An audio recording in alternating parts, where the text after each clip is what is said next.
나폴레온 힐 성공의 법칙 제1장 마스터 마인드. 믿어라, 당신은 해낼 수 있다. 이 책은 성공의 원리에 관한 나의 강좌를 정리한 것이다. 넓은 의미로 본다면 성공이란 조화와 균형의 정신으로 다양하고 끊임없이 변화하는 환경에 자신을 적응시킬 수 있는가에 관련된 문제이다. 조화는 자신의 환경을 구성하고 있는 요소에 대한 이해를 바탕으로 가능하다. 이 강좌는 독자로 하여금 자기의 인생을 성공으로 이끌어주는 청사진의 역할을 충실히 할 것이다. 왜냐하면 독자들로 하여금 주위의 환경적 힘을 이해하고 또 그 힘을 이용할 수 있도록 안내하기 때문이다. 이 책 성공의 법칙을 읽기 전에 알아두어야 할 것이 있다. 이 책에서 소개하는 법칙과 원칙들을 흡수하게 되면 무엇을 얻을 수 있는지를 알아야 한다는 점이다. 아울러 이 강좌가 여러분이 처한 환경에서 도움을 줄 긍정적인 영향과 함께 그 한계도 염두에 두어야 할 것이다. 오락성의 관점에서만 고려한다면 성공의 법칙은 오늘날 신문 가판대에서 쉽게 살 수 있는 과장되고 겉만 요란한 흥미 본위의 간행물에는 크게 뒤처질 것이다. 이 책은 인생에서 성공을 달성하기 위해 자신의 시간을 투자할 의향이 있는 진지한 사람들을 위해 저술된 것이다. 그러므로 성공의 법칙은 순전히 오락성을 추구하는 책들과 경쟁하기 위해 쓰여진 것이 아님을 알아야 한다. 이 책의 근간이 되는 강좌를 준비하면서 나에겐 크게 두 가지 목적이 있었다. 첫째, 수강생들이 자신의 결점을 파악하는 데 도움을 주고자 하였다. 둘째, 그러한 약점을 극복하기 위한 명확한 계획을 설정하도록 도와주고자 하였다. 크게 성공한 사람들도 대부분 성공하기 전에 그들이 가지고 있는 성격상의 결점을 고쳐야만 했다. 사람들을 성공과 실패의 갈림길에 놓이게 하는 가장 대표적인 약점들을 나열해보면 끈기 부족, 탐욕, 욕심, 질투, 의혹, 복수, 이기주의, 자만, 남의 공을 가로채려는 성향, 수입에 비해 과다한 소비 습관 등을 들 수 있다. 이 책 성공의 법칙은 정상적인 지적 수준을 지닌 사람이라면 그런 약점들을 쉽게 극복할 수 있다는 전제하에 그런 인간의 보편적 단점들, 앞에 언급되지 않은 것도 포함하여 그런 단점들을 다루었다. 마스터마인드 법칙. 성공의 법칙은 처음에는 강의로 시작되었고 내가 직접 7년여에 걸쳐 미국의 전역의 수많은 대도시와 지방도시를 강연하면서 전파되었다. 이것은 성공의 법칙이 이미 체계적인 실험 단계를 거친 지 상당히 기간이 흘렀고 진지하게 분석할 가치가 있는 많은 성공 사례들을 탄생시킬 수 있었음을 의미한다. 아울러 강좌의 이론들은 실제 적용을 통해 실험되고 뒷받침되어 왔다는 것도 밝혀둔다. 강의가 진행되는 동안 나의 조수들이 수강생의 반응을 알아보려는 목적으로 청중 속에 함께 섞여 강의를 수강하였고 이를 통해 강좌가 청중에 미치는 영향에 대해 정확히 판단이 가능해졌다. 이러한 연구와 분석의 결과 강의에 많은 수정이 가해졌고 오늘날의 모습을 갖추게 된 것이다. 이 장의 개략적 소개를 읽었을 때 몇몇 개념은 명확히 이해가 되지 않을 수도 있다. 그러나 이에 신경 쓸 필요는 없다. 처음 읽을 때 이러한 용어들을 이해하려고 집착할 필요는 없다. 강좌의 나머지 부분을 읽고 나면 점차 이해가 쉬워질 것이다. 이 개론 부분은 뒤에 나올 15개의 장의 배경 지식으로 제시되었을 뿐이므로 이것의 이해 유무로 자신을 시험할 필요는 없다. 다만 여러 번 읽게 되면 매번 그전에는 얻지 못한 생각과 아이디어를 얻을 수 있을 것이다. 성공 비결의 배후에 존재해야 하는 것. 개론 부분에서 개인적 성공의 토대가 되는 새로운 심리학적 법칙에 관한 설명을 접할 수 있을 것이다. 나는 이 법칙에 마스터마인드라는 이름을 붙였다.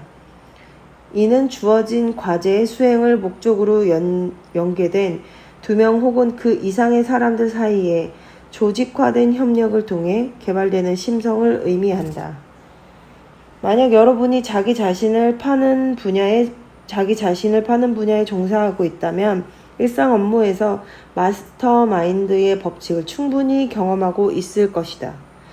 이 법칙은 6에서 7명의 세일즈맨 그룹에서 효과적으로 적용되면 판매 실적은 믿을 수 없을 정도로 급증하게 된다. 예를 들어 생명보험은 여타 다른 상품에 비해 가장 판매하기 어렵다고 한다. 생명보험의 필요성에 비추어 보면 얼핏 이해가 안 가지만 실제로 판매가 어려운 것이 사실이다.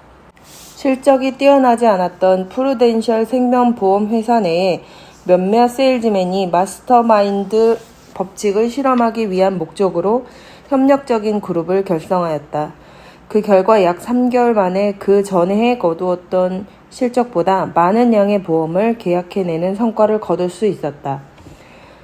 마스터마인드의 법칙을 어떻게 적용하는지 깨우친 생명보험 회사의 세일즈맨의 경우에서 볼 수 있듯 낙관적이고 상상력이 풍부한 사람이라면 이러한 원칙의 적용으로 어떤 것을 성취할 수 있는지 상상하는 것만으로도 즐거울 것이다.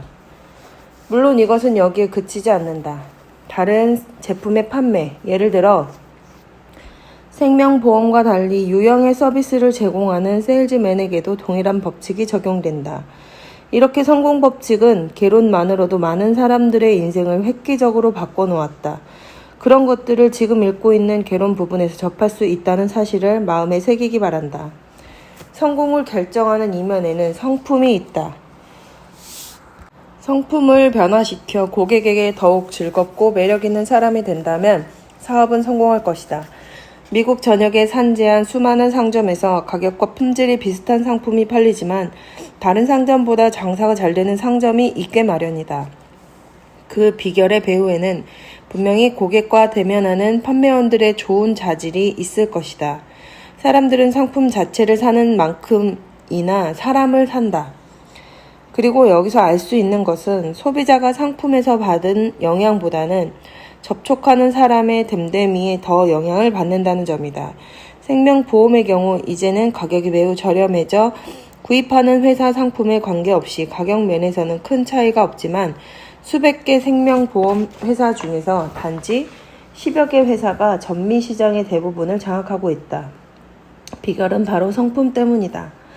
생명보험 증권을 구매하는 100명 중 99명이 증권의 내용에 대해서 아는 바가 없고 더욱 놀라운 것은 별로 신경도 쓰지 않는다는 것이다. 그들이 구매하는 것은 긍정적 성격 개발의 가치를 알고 그것을 활용하는 세일즈맨의 유쾌한 성품인 것이다. 인생에서 여러분의 목표 혹은 적어도 가장 중요한 것 중에 하나는 성공하는 것이다. 물론 앞으로 소개하는 성공의 15가지 법칙에서 자세히 그 의미를 밝혀가겠지만 성공이란 타인의 권리를 해치지 않고 자신의 명확한 중점 목표를 달성하는 것이다. 인생의 가장 커다란 난제는 다른 사람과 어떻게 하면 슬기롭게 좋아할 수 있는지를 배우는 것이다. 그러므로 여러분 인생의 중점 목표가 무엇이든지 간에 유쾌한 성품을 형성하는 방법, 그리고 주어진 업무를 수행할 때 충돌과 질시 없이 다른 사람과 연계하는 기술을 배운다면 성공은 그리 어렵지 않을 것이다. 이 강좌는 어떻게 하면 일생을 통하여 조화와 균형의 자세로 협상할 수 있는가를 가르쳐 매년 수백만 명의 사람에게 고통과 결핍으로부터 자유, 그리고 사람들에게 실패를 안겨주는 불화나 마찰 등에 따른 파괴적인 결과로부터 벗어나게 하는가에 그 목적을 두고 있다. 성공을 위한 15가지 법칙. 여러분이 힘이 없다면 인생에서 빛나는 성공을 이룩해낼 수 없을 것이고 타인으로 하여금 조화의 정신을 당신에게 협력할 수 있는 충분한 성품을 갖추지 못한다면 결코 그러한 힘을 지닐 수 없을 것이다. 성공 법칙에서는 어떻게 하면 그러한 성품을 갖출 수 있는지 단계별로 차근차근 보여줄 것이다. 그리고 성공 법칙에서 얻을 수 있는 것으로 기대되는 15가지는 다음과 같이 정리해 볼 수 있겠다. 1. 명확한 중점 목표에서는 대다수 사람들이 일생의 목표를 찾느라 소모하는 에너지를 어떻게 하면 효과적으로 줄일 수 있는지 그 방법을 다룰 것이다. 또 이 장에서는 무목적적인 삶을 끝내고 일생 사업으로 구체적이고 틀이 잡힌 목표에 집중할 수 있는 방법을 찾도록 도와줄 것이다. 2. 자기 확신에서는 어떻게 하면 모든 사람이 가지고 있는 6가지 기본적인 두려움, 가난에 대한 두려움, 건강 상실에 대한 두려움, 늙음에 대한 두려움, 타인의 비판에 대한 두려움, 사랑 상실에 대한 두려움, 그리고 죽음에 대한 두려움을 극복할 수 있는지 다룰 것이다. 3. 저축하는 습관에서는 소득을 체계적으로 분배하여 일정 비율로 꾸준히 저축을 함으로써 개인의 가장 위대한 힘의 원천을 형성하도록 도와줄 것이다. 돈을 저축하지 않는다면 어느 누구도 성공할 수 없다. 이러한 규칙에는 예외가 있을 수 없으며 누구도 이를 벗어날 수 없다. 4. 솔선수범과 리더십에서는 어떻게 하면 자신이 처한 분야에서 추종자가 아니라 리더, 즉 지도자가 되는지를 알려줄 것이다. 또 이 장에서는 각자가 자신의 연관된 모든 업무에서 점차 최고가 될 수 있도록 리더십을 개발하는 데 도움을 줄 것이다. 5. 상상력에서는 여러분의 마음을 자극하여 아이디어를 고안하고 명확한 중점 목표를 달성하도록 도와줄 새로운 계획을 개발하도록 해줄 것이다. 이 장에서는 옛 벽돌로 새 집을 지을 수 있는 방법을 배우게 될 것이다. 이미 잘 알려진 개념으로부터 새로운 아이디어를 창조하는 방법과 기존의 아이디어를 새롭게 사용할 수 있는 방법을 보여줄 것이다. 이 장 하나만으로도 셀즈맨십을 위한 실제적인 강좌로 손색이 없으며 그런 이유로 구하자는 자에게는 틀림없이 지식의 금광이 될 것이다. 6. 열정에서는 여러분과 여러분의 생각에 관심을 보이는 모든 사람을 몰두시킬 수 있도록 도와줄 것이다. 열정은 유쾌한 성품의 기초가 되며 타인이 여러분과 협력할 수 있게 하려면 이러한 성품을 지녀야 할 것이다. 7. 자제력은 여러분의 열정을 조절해 여러분이 원하는 곳까지 이끌어주는 중심축이다. 이 장에서는 신뢰를 통해 여러분을 운명의 주제자, 정신의 주인공으로 만들어줄 것이다. 8. 보수보다 많은 일을 하는 습관은 성공의 법칙 중 가장 중요한 장 가운데 하나이다. 어떻게 하면 수학 체증의 법칙의 혜택을 받을 수 있는가를 보여줄 것이고 이는 결국 여러분이 제공하는 서비스보다 더 많은 금전적인 보수를 받게 될 것이다. 보수보다 많은 일을 하는 습관을 실천하지 않으면 어느 분야를 막론하고 그 누구도 진정한 의미의 리더가 될 수는 없는 것이다. 9. 유쾌한 성품은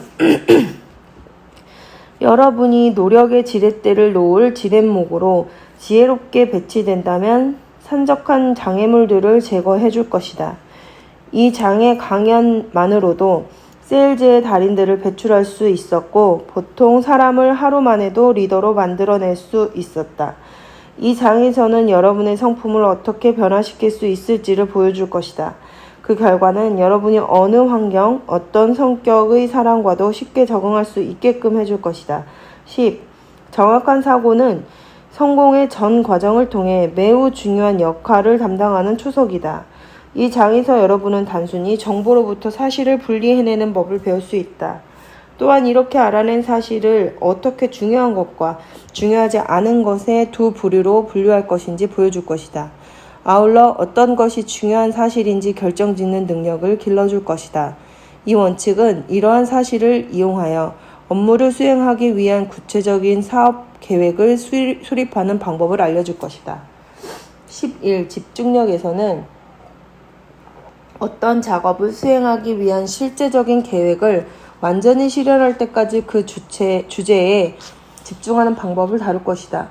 본인과 다른 사람을 어떻게 연계하며 타인의 지식을 여러분의 계획과 여러분의 목적을 이루는데 어떤 방식으로 이용할 수 있는가를 제시할 것이다. 아울러 실제 작업에 필요한 지식을 보여주고 여러분의 이익을 촉진하기 위해 이러한 힘을 이용할 수 있는 방법을 제시할 것이다. 12. 협력에서는 여러분이 하고 있는 일에서 팀워크가 가지는 중요성을 다룰 것이고 마스터마인드라고 묘사된 법칙을 적용하는 방법을 배울 것이다. 이 장에서는 분쟁, 질시, 다툼, 시기, 그리고 탐욕 등이 배제된 협력으로서 자신과 타인의 노력을 조화하는 방법을 보여줄 것이다. 또한 여러분이 관여하는 업무에서 다른 사람이 터득한 것을 활용하는 방법도 습득하게 될 것이다. 13. 실패로부터의 교훈에서는 어떻게 하면 여러분이 과거와 미래의 모든 실수와 일시적인 실패를 딛고 일어설 수 있는지를 보여줄 것이다. 여기에서는 또 실패와 일시적 패배의 차이점을 밝히는데 이 양자의 차이점은 매우 중요하다. 그리고 어떻게 하면 여러분의 실패와 다른 사람의 실패로부터 교훈을 얻을 수 있을 것인가를 알려줄 것이다. 14. 인내에서는 종교와 인종에 대한 편견에 따른 재앙, 수많은 사람이 어리석은 논쟁에 휩쓸려 자신의 마음에 해를 끼치고 이성과 분석의 문을 닫아버린 채 패배에 이르게 하는 것을 피하는 방법을 다룰 것이다. 이 장은 정확한 사고의 장과 쌍둥이라고 할 수 있는데 이는 인내 없이 정확한 판단을 내릴 수 없기 때문이다. 편협한 사람들은 책을 덮으며 됐다. 나는 다 알고 있는 걸 이라고 외칠 것이다. 편협함은 친구가 되어야 할 사람을 적으로 만들어버린다. 그리하여 기회를 잃게 되고 마음에는 의심과 불신, 편견으로 가득 채우게 된다.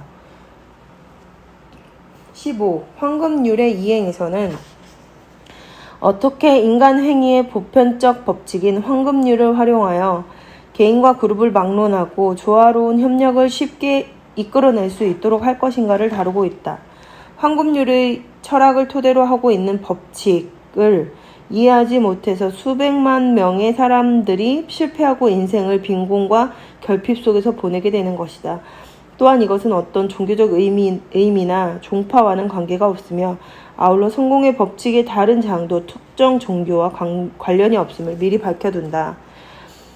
여러분이 대략 15주에서 30주의 기간을 통해 이 15가지의 법칙을 마치고 그 내용을 자신의 것으로 소화시킨다면 명확한 중점 목표의 달성을 이룰 수 있는 충분한 개인적 역량을 갖추게 되는 것이다.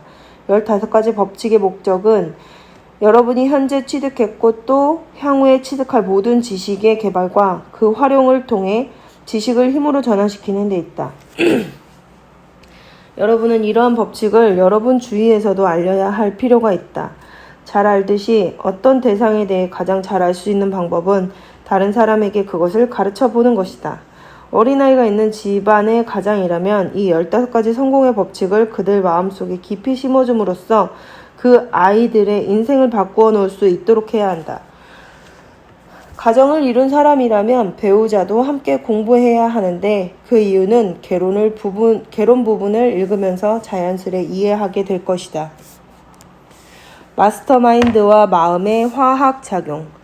힘은 3가지 인간 활동 중 기본이 되는 하나이다. 힘이란 2 종류로 나뉠 수 있다. 물리 법칙을 따라 형성된 힘과 지식을 조직하고 분류하는 과정에서 형성된 힘이다. 이 중 조직화된 지식으로부터 형성된 힘이 더욱 중요하다고 볼 수 있다.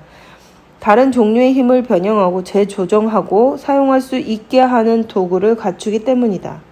이 책의 저술 목적도 여러분이 여러 사실들을 모아 지식의 직무를 짜나가는데 안전한 이정표가 되고자 하는 데 있다.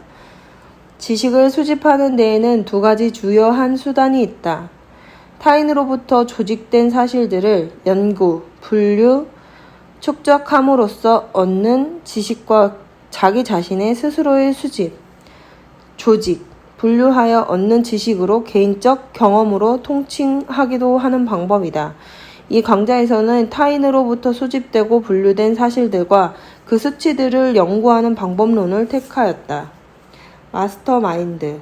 이제는 2 사람 혹은 그 이상이 되는 사람의 조화로운 연대를 통해서 유용한 지식을 수집, 분류하고 조직하는 수단과 방법에 대해 논의할 단계로 넘어왔다.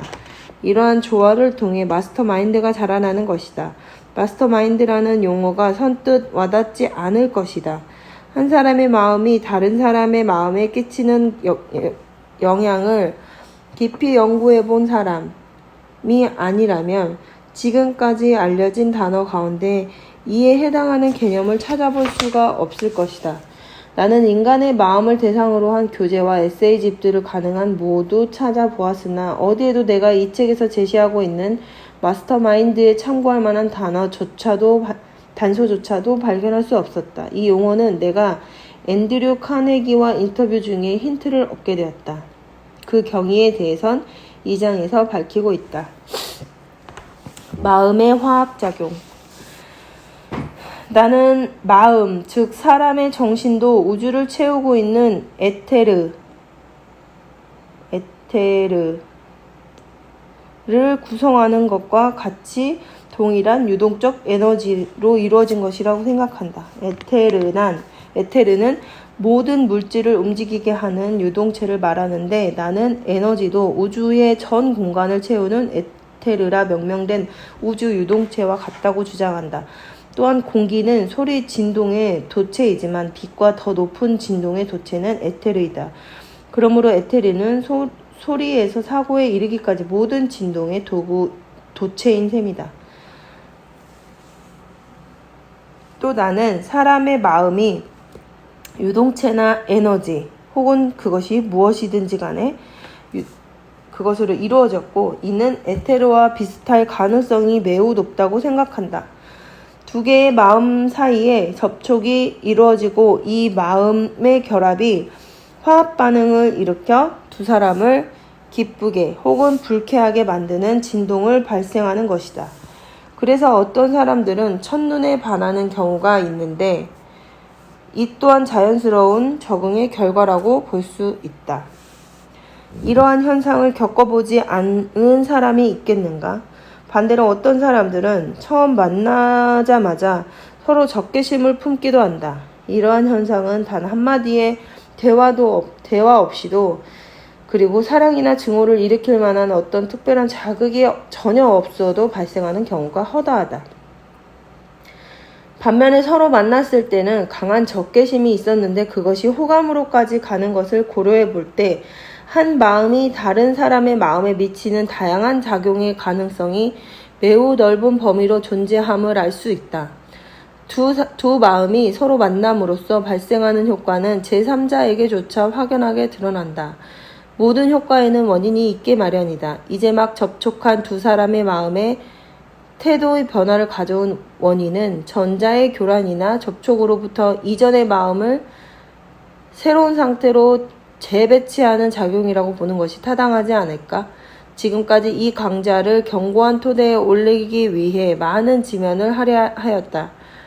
그것은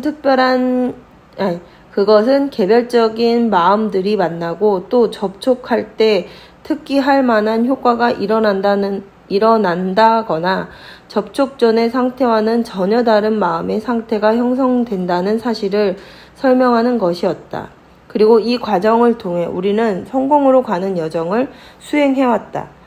한 마음이 다른 마음에 반응하게 되는 요인이 무엇인지 굳이 밝힐 필요는 없을 것이다.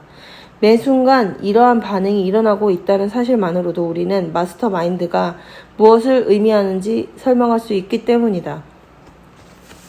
완벽한 조화의 정신. 마스터 마인드는 두 사람 이상의 마음이 완벽한 조화의 정신으로 함께 섞이는 과정을 통해 생겨날 수 있다.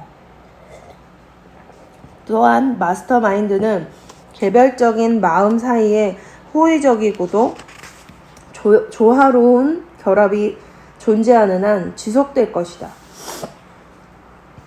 그러나 호의적인 결합이 깨지는 순간 이 마스터 마인드는 붕괴하고 사라질 것이다. 마음의 화학작용은 영혼의 동반자니 영원한 삼각관계 같은 현상을 일으키는 원인이어서 불행하게도 이혼 법정에 서게 되기도 하고 혹은 위대한 자연의 법칙에 대한 현상을 이해하지 못하는 무지한 사람으로부터 조롱을 당하게 되기도 한다. 결혼 후 2-3년이 지나면 두 사람 사이에 불화가 생겨난다는 사실은 세상이 다 아는 사실이다. 이 기간은 적응의 기간으로 만약 이 고비를 넘기게 된다면 영원한 결합으로 지속될 가능성이 높아진다. 아마 결혼한 사람이라면 이를 인정할 것이다. 여기서도 우리는 그 원인을 정확히 알 수 없지만 분명히 존재하는 마음의 화학작용 효과를 살펴볼 수 있다. 그리고 남자와 여자가 10년에서 15년을 같이 살게 되면 그때는 사랑이라고 부를 수는 없다고 해도 이미 상호 간에는 없어서는 안 될 존재가 되었다는 것은 잘 알려진 사실이다. 게다가 이런 지속적인 이성 간의 접촉이 두 사람의 마음에 자연스러운 애정을 일으킬 뿐 아니라 두 사람의 표정도 비슷하게 되고 다른 여러 가지 부분에서 비슷하게 닮아간다. 인간의 본성을 분석하는 사람은 일단 남편을 소개받고 나면 낯선 군중 속에서도 그의 부인을 찾아낼 수 있다고 한다. 결혼을 통해 오랫동안 지속되어 온 관계라면 눈에 실린 감정, 얼굴의 윤곽과 목소리 톤이 눈에 띌 만큼 비슷해진다는 것이다. 또한 사람 마음의 화학작용은 감지될 정도로 드러나므로 강단에서 연설하는 연사도 청중들이 그의 연설을 어떻게 받아들이는지 즉각 알아차린다. 1,000명 가운데 단 한 명이라도 저기를 품고 있다면 연사는 곧 이 감정을 느끼고 그 상황을 접수하게 된다. 뿐만 아니라 연사는 청중의 표정을 살피지 않고도 이러한 판단을 내릴 수 있다. 반대로 이런 사실을 근거로 청중은 그 얼굴의 만족 혹은 불만족의 의사를 전혀 드러내지 않고서도 연사의 웅변을 최고조로 이루게 할 수도 있고 또 실패하게 할 수도 있다. 성공 달성을 위한 필수적인 요소. 훌륭한 세일즈맨이라면 누구나 종결해야 할 심리학적 시간이 언제인가를 알아차린다. 이는 잠재적 구매자가 그렇게 말을 해서가 아니라 세일즈맨이 마음의 화학작용으로 그렇게 느끼거나 해석했기 때문이다. 말이라는 것은 때론 그 사람을 하는 사람의 의도와 배치될 때도 있다. 하지만 사람의 화학작용에 대한 정확한 해석은 추호의 착오도 있을 수 없다.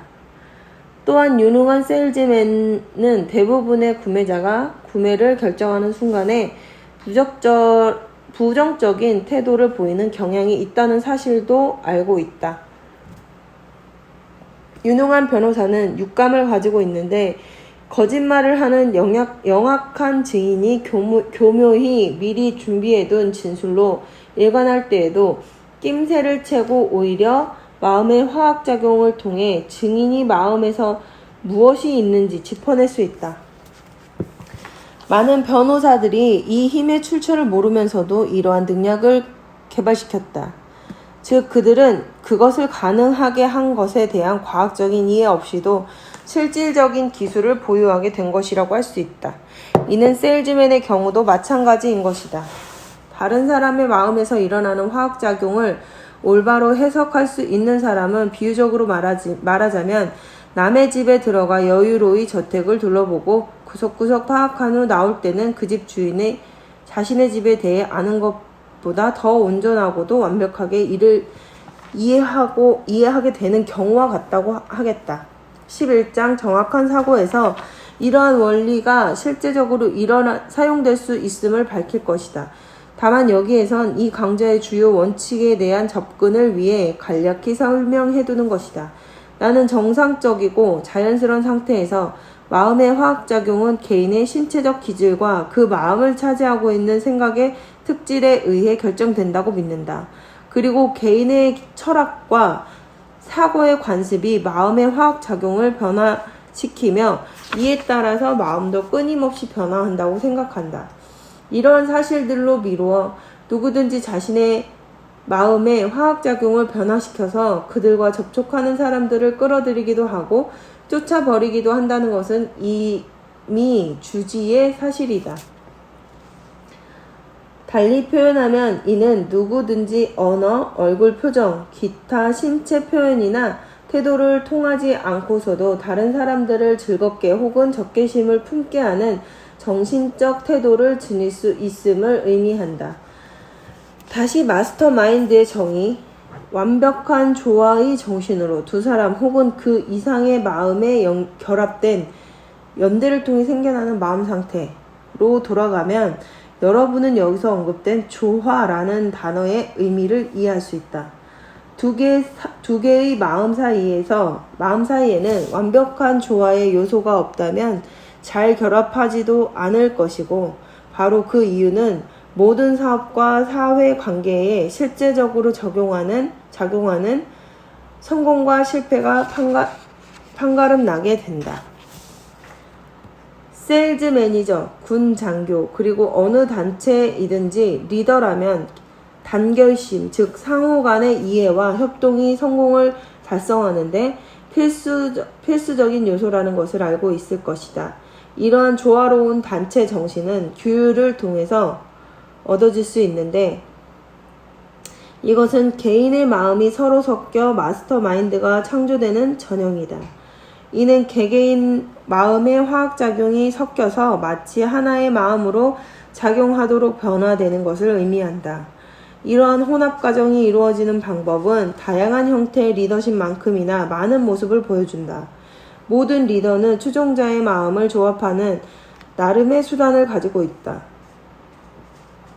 어떤 이는 강제적인 수단을 사용할 것이고 어떤 이는 설득의 수단을 사용할 것이다. 또한 주어진 그룹의 개별적인 마음들을 하나의 거대한 마음으로 섞여들게 하기 위해 어떤 이는 처벌의 두려움을 이용하는 반면 보상으로 이끄는 자도 있을 것이다. 여러분은 개개인의 마음을 하나의 마음으로 혼합하는 과정이 리더로부터 어떻게 이루어졌는가를 보기 위해 정치가나 사업가의 역사를 깊이 연구할 필요는 없을 것이다. 본래 역사상 가장 위대한 리더는 다른 마음을 끌어들이는 핵으로서 마음의 화학작용의 조합에 능한 사람들이었다. 나폴레옹은 마음의 자석을 지닌 사람의 훌륭한 예가 되는데, 그는 그가 만나는 모든 사람들을 끌어당길 만한 능력을 가지고 있다. 바로 이처럼 사람들을 끌어당기는 그의 특성 때문에 병사들은 나폴레옹을 따라서라면 죽음도 불사하고 어떤 상황에서도 전혀 망설임이 없었다.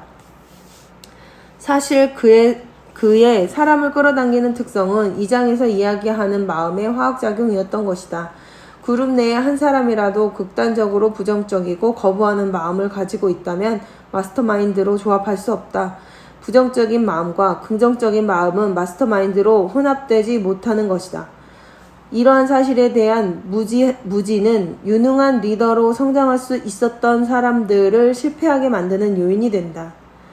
사람의 화학작용에 대한 원리를 이해하는 리더라면 어떤 그룹의 사람이라도 혼합하여 하나의 거대한 마음을 이루게 할 수 있지만, 이러한 결합도 그 리더가 사라지는 동시에 붕괴되고 말 것이다.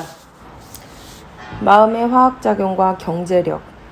성공적인 생명보험 세일즈 조직이나 혹은 다른 대부분의 세일즈 단체들도 일주일에 한 번 혹은 그보다 자주 미팅을 하는데, 그 목적은 무엇일까?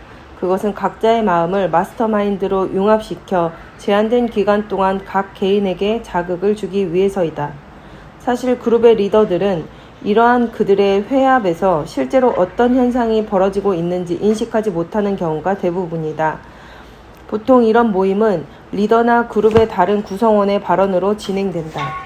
물론 이따금씩 그룹 외부에서 사람을 불러 의견을 청취하기도 하는데, 이런 일련의 과정을 통해서 개별 구성원들의 마음이 서로 접촉하고 상호 충전을 하게 된다.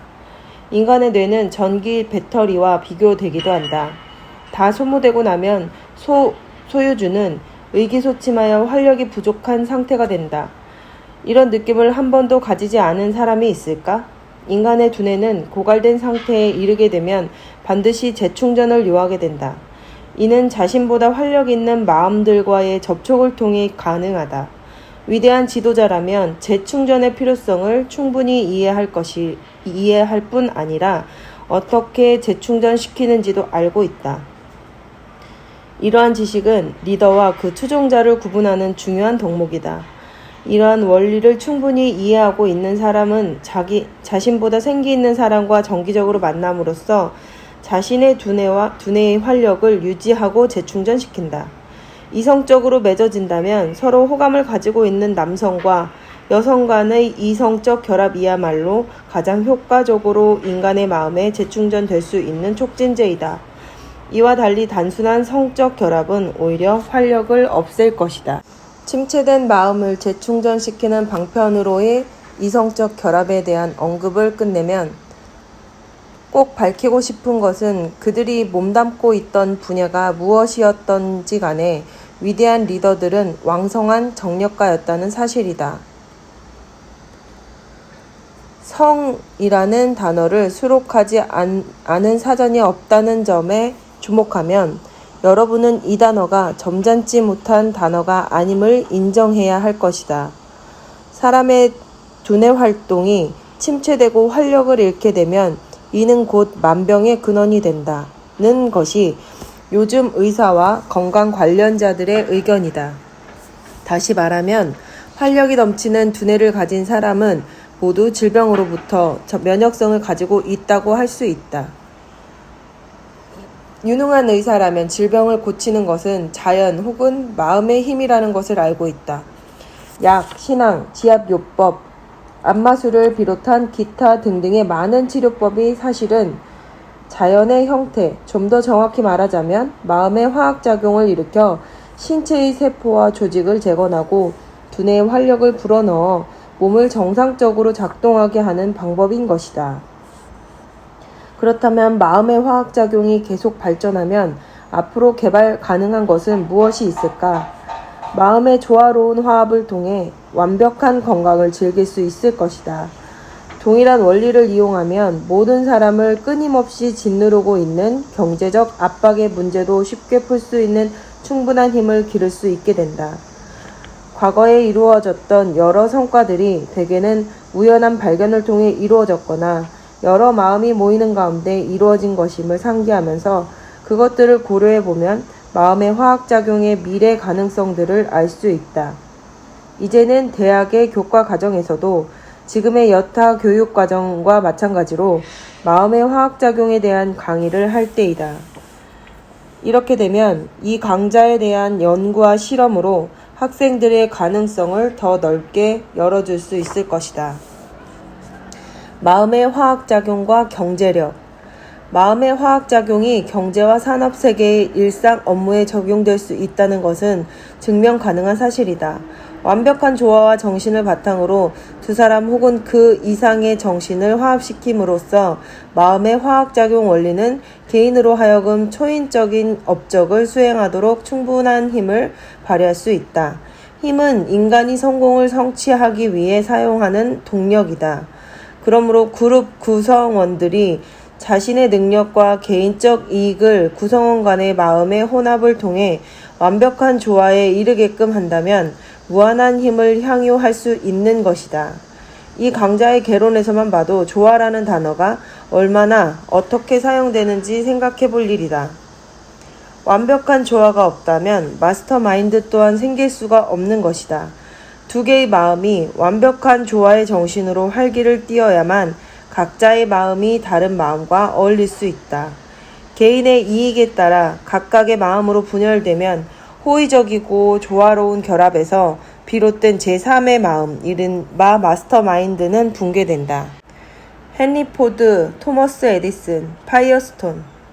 여기서 이 원리를 이용하여 엄청난 힘을 축적한 저명 인사들을 살펴보도록 하겠다. 경제, 경영 및 과학 등 각기 자신의 분야에서 위대한 성과를 올린 세 사람을 살펴보도록 하자. 그들은 헨리 포드, 토머스 에디슨, 그리고 하비 파이어스톤이다. 세 사람 중에서 경제와 재정 능력을 따져볼 때 헨리 포드가 단연 가장 막강한 사람이라고 할 수 있다.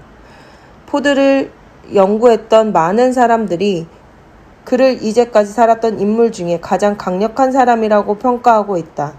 포드는 미국에서 자금 동원력이 가장 뛰어난 사람이다. 포드는 해변에 노는 아이가 양동이에 모래를 가득 채우는 것처럼 아주 쉽게 수백만 달러를 모을 수 있었다.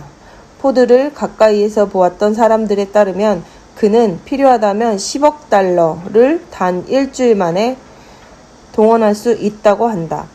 포도의 능력을 아는 사람치고 이 사실을 의심하는 사람은 없다. 그를 아는 사람들은 이런 일이 그에게는 보통 사람이 방 월세를 만들기 위해 들이는 노력보다 쉽다고 말한다. 그는 원하기만 하면 언제라도 그런 큰 돈을 구할 수 있다는 성공의 법칙의 기초가 되고 있는 원리를 적용함으로써 가능한 일이다. 포드의 자동차 모델이 1927년에 완성되었을 때 그는 37만 5천 대의 수량에 대해 성금으로 현금을 받았다고 한다. 당시 차 한 대당 600달러라고 추산하면 이는 2억 2,500만 달러에 달하는데 2억 달러가 넘는 어마어마한 금액을 차 한 대 넘기지 않고 벌어들인 것이다. 이것이 바로 포드의 능력 가운데 자신감의 위력이다. 토머스 에디슨은 철학자이자 과학자, 발명가이다. 그는 아마도 지구상에서 자연의 법칙에 가장 민감한 사람일 것이다. 에디슨은 자연의 기록에 예리한 통찰력을 지녔다. 아울러 그를 돋보이게 한 것은 그 통찰력을 인류의 행복을 위해 갈고 닦고 결합시킬 수 있는 능력과 조화시켰다는 점이다. 그 결과 자연의 법칙에 관해서라면 역사상 어느 누구도 그를 능가할 수 없을 것이라는 평가를 얻고 있다. 바늘과 회전하는 레코더를 결합하여 인간 음성의 진동을 녹음하고 이를 근대적 재생기기를 통해 재생한 사람이 바로 에디슨이다. 사람의 목소리를 녹음하고 재생시킨 것과 마찬가지로 지금 우주의 에테르에 기록되고 있는 사고의 진동을 채집하고 정확히 해석할 수 있는 사람도 에디슨일 것이다. 번개 에너지를 이용해 백열 전구를 밝히고 이를 인간 생활에 최초로 사용한 사람도 그리고 현대적인 것과 같은 영화를 처음으로 발명한 것도 에디슨이었다. 이런 것들은 모두 에디슨이 이룬 성취의 일부분에 지나지 않는다. 그가 이룩해낸 이러한 기적들은 인간이 공상과학소설 속에서 만든 상상의 산물보다 더 기적적이다. 하비 파이어스톤은 오하이오주의 에이크론에 소재한 그 유명한 파이어스톤 파이어사의 창시자로 살아 움직이는 전설이다. 자동차를 타는 사람이라면 이에 대한 특별한 소재가 따로 필요 없을 정도로 타이어 업계에서의 그의 성취는 눈부시다. 이들 세 사람 모두 자본도 없고 일반적으로 교육이라고 불리는 정규 학교를 거의 다니지 않은 상태에서 각기 사업을 시작하였다. 그러나 이제 그들 모두는 잘 교육된 사람들이 되었다. 그들 모두 부유하고 막강한 영향력을 지니게 되었다. 그들의 부와 힘의 원천은 과연 무엇일까? 그것을 자세히 알아보자. 다만 우리는 그 효과 내지 결과만을 다루게 된다. 이런 효과를 내는 원인의 규명은 철학자들의 몫으로 남겨두자. 이 세 사람은 사적으로 친밀한 관계이고 오랫동안 서로 교분을 쌓았다는 것은 모두에게 알려진 사실이다. 그들은 휴가와 명상을 위해 함께 깊은 산중을 찾아가곤 하였다. 반면 그들끼리는 의식하고 있었는지 알 수 없지만 이들 세 사람 간에 유대가 있어서 그들의 힘의 원천인 마스터마인드가 생길 수 있었는지에 대해서는 잘 알려져 있지 않다. 이들 세 사람 마음의 협력에서 조성된 집단 정신이 일반인들은 이해하기 쉽지 않은 하나의 동력에 그들을 맞출 수 있게 하였다. 마음속에 있는 지식의 창고. 만약 여러분이 이 원리나 효과에 대해 의심이 된다면 여기에 거론된 이론의 과반수 이상이 이미 널리 알려진 사실임을 알아두기 바란다. 예를 들어 세 사람이 모두 엄청난 힘을 지녔다는 것은 의문의 여지가 없다. 또한 그들이 부자라는 것도 널리 알려져 있으며 처음에는 이렇다 할 자본이나 교육 혜택도 별로 받지 못한 상태에서 시작했다는 것도 잘 알려진 사실이다. 그들이 정기적으로 접촉을 했다는 것, 그리고 서로 협력하고 상호간에 호의적이었다는 것도 이미 알려진 사실이다. 그들 각자가 자신의 분야에서 이룬 업적은 그 분야에 어느 누가 이룬 업적과도 비교할 수 없을 정도로 뛰어나다는 것도 잘 알려진 사실이다. 이러한 모든 결과는 실질적으로 문명사회의 학생들에겐 매우 친숙한 내용이어서 이런 결과에 관해선 아무도 논쟁을 하려 들지 않을 것이다. 또 이 세 사람의 성취를 가능케 한 원인에 대해서는 그들의 성취가 속임수나 어떤 초자연적인 현상 등으로 저절로 이루어진 것이 아닌 것에도 이의가 없을 것이다. 이들에게서 눈속임이라고는 찾아볼 수가 없다. 그들은 자연스러운 법칙을 따랐던 것이다. 이러한 법칙은 경영인과 과학 분야의 지도자에게서 쉽게 찾아볼 수 있다. 그런 결과는 마음의 화학작용에 토대를 두고 있지만 안타깝게도 그 사실은 간과되고 있다. 마음의 화학작용은 과학자들로부터 아직까지 충분히 검증되지 않아서 증명된 법칙의 대열에 합류되지 못한 까닭이다. 조화의 정신으로 마음을 잘 화합시키는 사람들이 구성원으로 있는 그룹이라면 마스터 마인드가 생겨나는데 지장이 없다. 그룹은 2사람 이상의 구성체를 의미한다. 최상의 결과를 도출하기 위해서는 6명에서 7명으로 구성된 조합이 가장 이상적이다. 예수는 마음의 화학작용을 어떻게 활용하는지 발견한 사람이다. 그가 일으킨 기적들은 그와 12 제자들의 마음을 조화시키는 과정을 통해 생성된 힘으로 이뤄낸 것이라는 주장이 제기되고 있다. 12 제자 중 한 사람인 유다가 믿음을 깬 바로 그때 마스터 마인드가 붕괴되어 예수 그분 인생에서 가장 커다란 시련을 겪게 된 것이다. 대중연설가는 특히 이러한 마음의 화학작용의 영향을 민감하게 느끼기 때문에 청중들과의 조화를 이루게 되면 연사의 마음에 열정이 생기고 이러한 상승작용으로 종종 청중뿐만 아니라 자신도 놀랄만한 연설을 하게 되는 것이다. 대개 연설 시작 5분에서 10분 정도는 워밍업의 단계라고 할 수 있다. 이 단계는 연사와 청중의 마음이 완벽한 조화의 정신으로 섞여 들어가는 과정에 소요되는 시간이다. 연설자는 이러한 완벽한 조화의 상태를 청중에게 실현시키지 못하면 어떻게 되는지 잘 알고 있다. 부흥 집회에서 초자연적으로 보이는 현상이 종종 일어나는 것은 집회 참석자 각자의 마음 상호간에 작용하는 결과에 따른 것이다.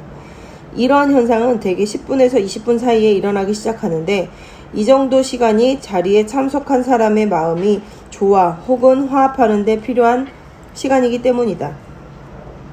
부흥 집회의 신도들이 접수하는 메시지는 대략 다음의 2곳에서 기원한다고 볼 수 있다. 첫째, 그룹 내 구성원의 무의식 창고에서. 둘째, 모든 사고의 진동이 보존되어 있는 에테르의 우주 창고에서 비롯된다고 볼 수 있는데 후자의 경우일 가능성이 더욱 크다. 특히 과거 존재했던 사람들의 의사소통에 대해서는 현재 어떤 이론도 이를 증명해내지 못하고 있다. 마음의 화학작용 원리를 통해 다른 사람의 마음속에 있는 지식의 창고를 탐험할 수 있을 뿐만 아니라 이러한 힘은 에테르를 통해 전달되는 모든 진동과 접촉까지 가능하게 한다고 할 수 있다. 사고의 파장처럼 주파수가 높고 좀 더 정교한 진동의 경우는 에테르에 보존되어 있으며 이는 생성되거나 소멸되지 않는다는 이론이 있다. 이처럼 불현듯 떠오르는 어떤 종류의 진동은 에테르에서 채집되고 흡수되며 영원히 존재한다고 보는 편이 타당하다. 이러한 힘은 에테르를 통해 전달되는 모든 진동과의 접촉까지 가능하게 한다고 할 수 있다. 사고의 파장에서 주파수가 높고 좀 더 정교한 진동의 경우에는 에테르에 보존되어 있듯이 이는 생성되거나 소멸되지 않는다는 이론이 있다. 이처럼 불현듯 떠오르는 어떤 종류의 진동은 에테르에서 채집되고 흡수되며 영원히 존재한다고 보는 편이 타당하다. 이에 비해 파장이 낮은 진동의 경우는 아마도 일반 생명체와 같이 생성되고 소멸될 것이다. 소위 천재라고 불리는 사람들도 우주의 에테르에 기록되어 있는 거대한 지식의 보고에 접촉함으로써 그들 마음의 진동을 가동시켜 다른 마음들과 연대를 형성함으로써 궁극적으로 명성을 얻게 되었을 것이다. 내가 검증한 바에 따르면 모든 위대한 천재는 왕성한 정력의 소유자였다.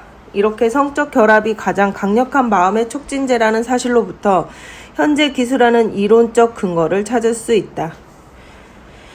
6인의 거물과 경제적 성공. 사업 분야의 업적으로부터 경제력의 원천에 관한 분석을 하자면 6인의 거물로 알려진 시카고의 그룹을 예로 볼 수 있다. 우선 자신의 이름을 딴 껌 회사를 소유하고 있으며 연간 1,500만 달러를 웃도는 개인 소득을 올리는 것으로 알려진 윌리엄 리글리 2세. 역시 자신의 이름을 딴 간이식당 체인을 경영하고 있는 존 톰슨, 로드 앤 토머스, 광고 에이전시를 소유하고 있는 레커스, 미국에서 가장 큰 운송회사인 팜리 익스프레스를 소유한 맥컬로프, 택시 사업체 소유주인 리치와 헤르츠가 그 구성원이다. 공신력 있는 재정 분석 회사에 따르면 6명의 연간 수입은 2,500만 달러를 웃돌며 개인적으로는 평균 400만 달러를 웃돈다고 한다.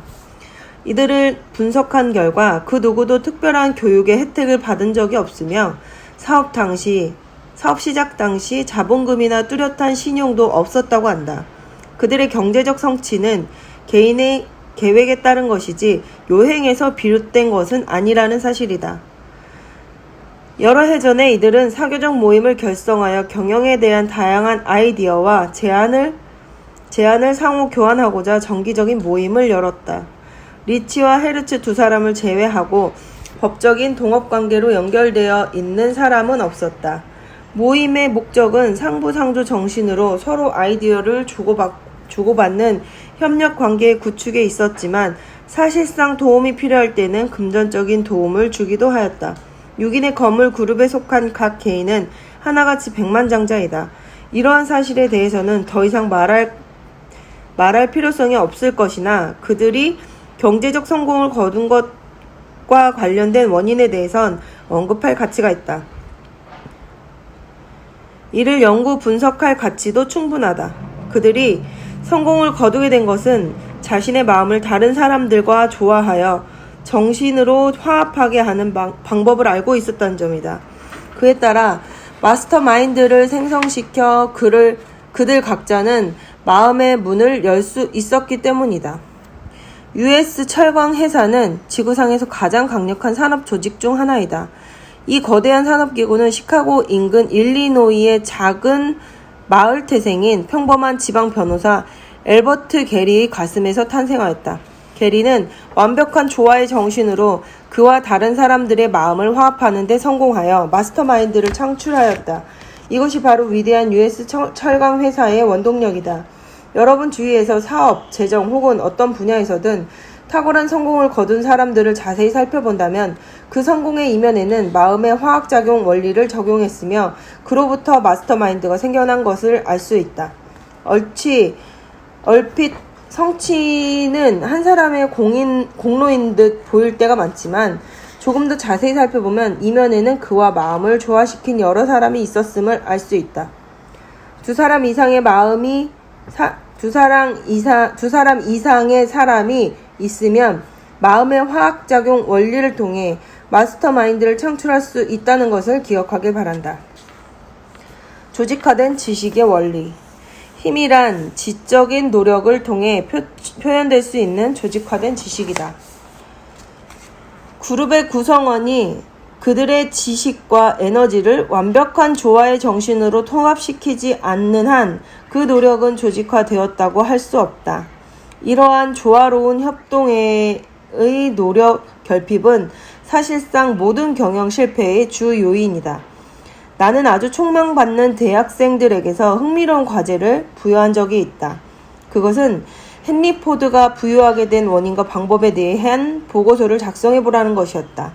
이 과제에서 학생들은 포드의 진정한 자산은 무엇이라고 생각하는지, 그리고 그 자산은 무엇으로 이루어졌는지 구체적으로 서술을 하라는 지침을 받았다. 포드의 부자가 된 원인과 방법. 대부분 학생들이 재정적인 면과 재산 목록으로 포드의 자산을 분석하였으며 그런 것들이 그가 이룬 부의 원천이라고 제시하였다. 은행 창고의 원자재와 완성품, 부동산과 빌딩, 신용 등을 포드의 부의 원천으로 꼽았던 것이다. 그러나 단 한 명의 학생만이 다음과 같은 분석을 하였다. 헨리 포드의 자산은 크게 두 가지로 나눠볼 수 있다. 즉, 첫 번째, 자본금, 원자재와 완성품. 두 번째, 헨리 포드 자신의 경험으로부터 얻은 지식, 그리고 이러한 지식을 최대로 이용하는 방법을 아는 훈련된 조직과의 협력이다. 이러한 두 종류의 자산 가치를 정확하게 달러와 센트로 나누어 그 기여도를 분석하기란 불가능한 일이지만 그들의 가치는 대략 다음과 같다고 생각한다. 포드를 포함한 조직에 조직화된 지식이 75%, 자본금, 원자재, 완성품을 포함한 물질적 자산 25%. 나는 이러한 분석이 학생 혼자 힘으로 가능했다고는 보지 않으며 숙련되고 분석력이 뛰어난 어떤 사람의 도움을 받은 것으로 보인다. 의심할 여지가 없이 헨리 포드의 가장 커다란 자산은 그의 두뇌이다. 그 다음으로 산하 조직과의 연합이라고 볼 수 있다. 이는 이러한 협동을 통해서 그의 물질적 자산이 축적되었기 때문이다. 포드 자동차 회사 계열의 공장을 다 파괴시킨다고 가정해보자. 기계를 하나하나 남김없이 원자재와 완성품 모두, 진열된 모든 자동차들, 은행의 잔고를 깡그리 없앤다고 하더라도 포드는 여전히 경제적으로 세계에서 가장 강력한 사람일 것이다. 포드사를 만들 수 있었던 그의 두뇌는 가까운 시간 내에 이 모든 것을 재생해낼 것이다. 자본은 포드와 같은 두뇌에게서는 언제나 무한정 조달할 수 있는 길이 열려 있기 때문이다. 내가 인식하고 있는 범위 내에서 볼 때 포드야말로 조직화된 지식의 원리를 가장 실제적으로 파악하고 있는 사람이기 때문에 이 지구상에서 가장 강력한 사람이라고 할 수 있다. 비록 현재는 강력한 힘과 재정적인 성공을 이루고 있지만 그가 이러한 결과를 만들어가는 과정에서 적용한 원칙 가운데 때로는 실수도 있었을 것이다. 그러나 포드가 주위의 협력을 구해나가는 과정에서 정도를 벗어났던 적이 없었다. 물론 세월이 지남에 따라 자연적으로 수반되게 마련이지만 지식과 경험의 적용법을 터득하기까지는 그는 초년 시절에 이에 필요한 많은 실전 경험을 쌓았을 것이다. 사업 초기 특히 에디슨을 비롯하여 다른 많은 사람들과 밀접하게 연계할 기회가 있어 마음의 화학작용 원리를 적용할 수 있는 데에는 이의가 없을 것이다. 그러나 포드는 에디슨이나 파이어스톤을 만나기 훨씬 전에 이미 그의 아내와 만났기 때문에 이 원칙에 대한 그의 탁월한 식견이 이때부터 시작되었다고 보는 것이 더욱 설득력이 있다. 자신의 성공이 배우자와의 마스터마인드의 작용을 통해 비롯되는 것임을 모르는 사람이 많다. 포드 여사는 상당히 지적인 여성으로 나는 그녀의 마음이 포드와 잘 결합되어 그가 힘을 모을 수 있는 진정한 원천이 되었다고 믿는다. 에디슨이나 파이어스톤은 상대적으로 지식의 습득과 적용에 탁월한 재능을 타고났다. 그러나 포드에게서 그들보다 힘겨웠던 것은 그의 인생 초반에 문맹과 무식이라는 막강한 적과 맞서 싸워야 했던 점이다. 포드는 아직 다듬어지지 않은 거친 목재 상태로부터 자신의 재능을 끌어내야 했던 것이다. 믿을 수 없을 만큼 짧은 기간 내에 포드는 인류의 가장 커다란 세 가지 적을 정복했을 뿐만 아니라 그의 적들을 그의 성공의 토대에 이루는 자산으로 전환시켰다. 그 세 가지 적이란 무식, 문맹, 빈곤이다. 이 세 가지 가혹한 힘으로부터 자신을 지켜낼 수 있는 자는 성공에 좀 더 가깝다고 할 수 있겠다. 파워의 근원은 조직화된 노력. 우리는 지금 경제가 힘인 시대에 살고 있다. 모든 힘의 근원은 조직화된 노력에 있다. 한 산업체 내에서 고용인이 효과적으로 구성되었을 때만이 아니라 사업체 간의 합병이 능률적으로 이루어져 이러한 결합으로 무제한적인 힘을 행사하게 된 예를 봐도 조직화된 노력이 가지는 힘을 알 수 있을 것이다. 오늘날 신문의 지면에 기업체와 사업체, 재정기관 간의 합병에 관한 보도가 나지 않는 날이 거의 없으며 이들은 다시 하나의 경제권 아래 막대한 자원을 모으고 강력한 힘을 이끌어내고 있다. 하루는 은행간, 또 하루는 철도회사, 다음은 철강회사 등등 모든 합병은 고도로 조직화되고 협동적인 노력을 통해 힘을 개발하려는데 그 목적이 있다. 방치되고 조직화되지 않은 상태의 지식은 힘이 될 수 없다. 그것은 진정한 힘으로 개발될 여지가 있는 잠재적인 힘에 불과하다. 도서관에서는 현대 문명사회를 가능하게 한 모든 지식의 기록들이 보존되어 있지만 이러한 지식은 조직화되지 않았기 때문에 힘이라고 볼 수 없다. 모든 형태의 에너지와 모든 동식물은 생존을 위해 조직화되어야 한다. 지금은 멸종하여 자연의 묘지 한 귀퉁이를 채우고 있는 거대한 몸집의 동물들은 조직화되지 않은 것은 결국 멸종한다는 것을 여실히 보여주고 있다. 물질의 최소 단위인 원자로부터 우주의 가장 커다란 별, 그리고 이 두 양극단 사이에 존재하는 모든 물질에서 자연의 제1법칙은 조직의 법칙이라는 것을 알 수 있다. 이러한 법칙의 중요성을 인식하고 자신의 사업에 적용할 방법을 모색하는 사람은 당연히 큰 이득을 볼 수 있다. 기민한 사업가는 조직화된 노력의 법칙의 중요성을 인식할 뿐 아니라 이 법칙을 자신의 힘의 기틀로 삼을 것이다. 마음의 화학 법칙에 대해 지식이 없는 상태에서 혹은 이런 법칙이 있다는 사실조차 인식하지 못하는 많은 이가 그들이 가지고 있는 지식을 조직함으로써 거대한 힘을 지니게 되었다. 우연한 기회에 마음의 화학 법칙 원리를 발견해 이를 마스터마인드를 개발하는 데 이용한 대부분의 사람들도 이의 진정한 특성이나 그들 힘의 원천을 인식하기에 이르지 못하였다. 나는 현대인들을 볼 때 두 사람 이상의 화합을 이루고 힘을 기르는 과정에서 마음의 화학작용 법칙을 의식적으로 사용하고 있다고 생각한다. 만약 이런 추측이 사실이라면 여러분은 마음의 화학작용이라는 원리가 과용될 일말의 가능성이 거의 없다는 점을 알 수 있을 것이다. 경영을 하는 사람에게 가장 힘든 일 중 하나가 자기와 관련된 사람들을 조직화와 정신으로 협동하도록 하는 일이라는 것은 누구나 쉽게 수긍하는 일이다. 주어진 업무가 무엇이든지 구성원 간에 끊임없이 협력을 유도하는 일은 거의 불가능에 가깝다. 유능한 리더만이 이처럼 고난도의 일을 수행할 수 있으며 이러한 리더는 산업, 금융, 경영의 장에 이따금씩 등장한다.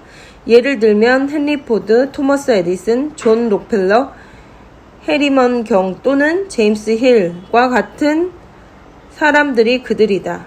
힘과 성공은 사실상 동의어다. 이 둘은 서로 상관관계에 있다.